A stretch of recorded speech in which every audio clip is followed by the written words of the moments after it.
Hey everyone, Thao here. So Samsung just announced their S26 lineup. They let me play with all the devices last week, so let's talk about what's actually new. There's still three models, the S26, the Plus, and the Ultra.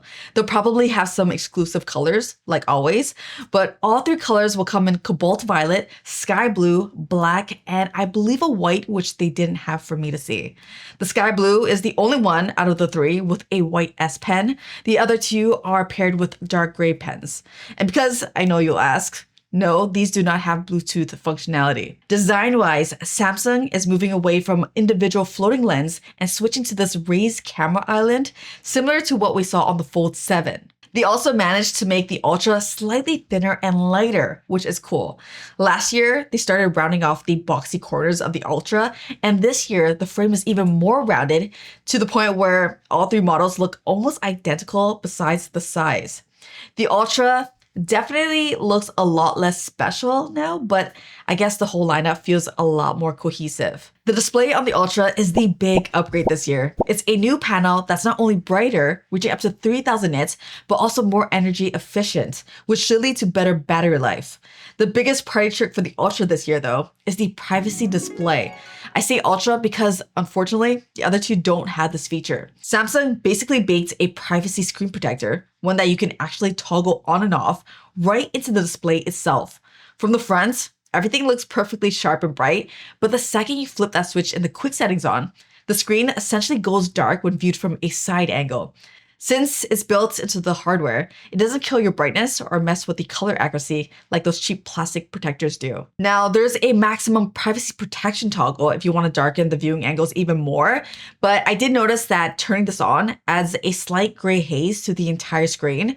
The phone actually warns you about this though, and honestly, I think the standard mode is good enough for most people. What's actually cool is the automation. You can set it to kick in for only specific apps like your banking app or photo gallery, or have it trigger automatically whenever you're punching in a pin. You can even hide certain parts of the screen.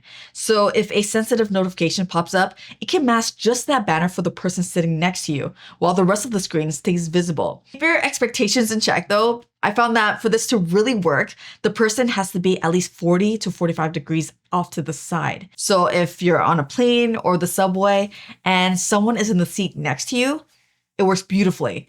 But if someone is standing directly behind you, creeping over your shoulder, this isn't going to do much. There's some good news on the battery front. The base S26 has a larger 4300 milliamp hour battery, up from 4000. I wish I could say the same about the Plus and the Ultra, but no, those have the same battery size as last year. The good news for the Ultra is that they're finally giving us faster charging speeds. It's up to 60 watts plugged in now, charging the phone up to 75% in 30 minutes.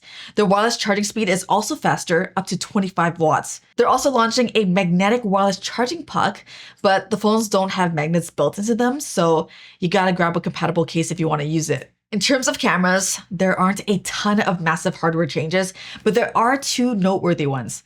First, the 200 megapixel main sensor on the Ultra now has a wider f1.4 aperture.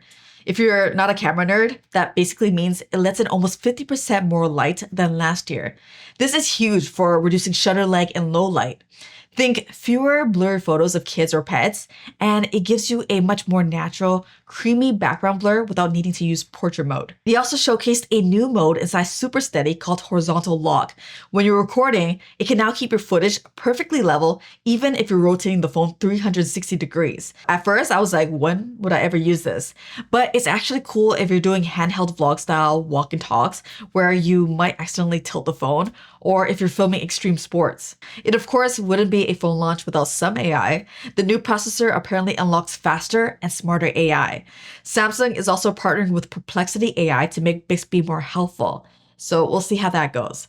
They also demoed a new image generation model that now supports text prompts. So you have way more control over the actual edits. For example, you can use it to completely change the vibe of a photo, like telling it to turn a sunny afternoon shot into a sunset, or to change the color of a car like I did. The text prompts definitely make things easier. So overall, first impressions, the Ultra is obviously the favorite child here. It's by far the most popular out of the three and the most expensive. So it makes sense that Samsung put the most effort into it. I would have loved to see a larger battery, but I'll gladly take the faster charging speeds. I'm also curious to see how much better the shutter leg is on the main camera. The display on the Ultra is the real star though. You're getting what I feel like is easily the best screen on a smartphone right now. It's brighter, it's more efficient, and that anti-reflective coating is still a total game changer for outdoor visibility.